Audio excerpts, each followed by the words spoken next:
Hello les YouTube coiffeurs, aujourd'hui nous allons traiter des indemnités versées par la Sécurité sociale à vos salariés en arrêt de maladie et dans une prochaine vidéo on parlera du maintien de salaire que vous allez verser à vos salariés en arrêt de maladie. Alors petit 1, pour commencer on va déjà comprendre comment fonctionne la Sécurité sociale pour le maintien de salaire. C'est-à-dire que quand on a un salarié qui est en arrêt de maladie, on va, nous, cabinet social, déclarer les 3 salaires bruts des 3 mois précédant l'arrêt. D'accord ? 3 mois, c'est-à-dire un trimestre. Pour la sécurité sociale, il y a 4 trimestres par an. Donc 365 divisé par 4, ça fait 91,25 jours. C'est-à-dire qu'en fait, une journée va être un 91/25e de cette période déclarée. C'est pour ça que la sécurité sociale, elle calcule en jours calendaires. C'est pour ça qu'on dit aussi que la sécurité sociale paye les dimanches. Mais ce n'est pas tout à fait vrai puisque vous allez voir qu'effectivement, ça fluidifie. On va prendre un exemple tout simple. On va prendre un salarié qui est en arrêt de maladie tout le mois de janvier, tout le mois de février. Comme ça, vous allez pouvoir un petit peu comprendre. Donc, on va déclarer les 3 salaires précédents, soit octobre, novembre, décembre. On va prendre très simple.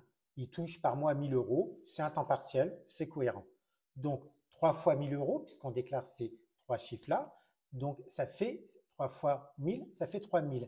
3 000 divisé par 91,25, ça fait 32,87 € par jour. La sécurité sociale versant que 50% du salaire, ça fait 16,44 €. Prenons notre salarié. S'il est en arrêt tout le mois de janvier, soit 31 jours, 16,44 € multiplié par 31, ça fait 509,64 €. Alors que son salaire de base étant de 1 000 €, si on prend ce que la sécurité sociale verserait réellement 50, ça ferait que 500 €. Donc là, il bénéficie un petit peu plus. Mais par contre, tout le mois de février, qui comporte que 28 jours, 16,44 € multiplié par 28, ça ne fait que 460,32 €. Donc, quand on dit que la sécurité sociale verse la moitié du salaire, tout dépend du nombre de jours d'arrêt et du nombre de jours de mois.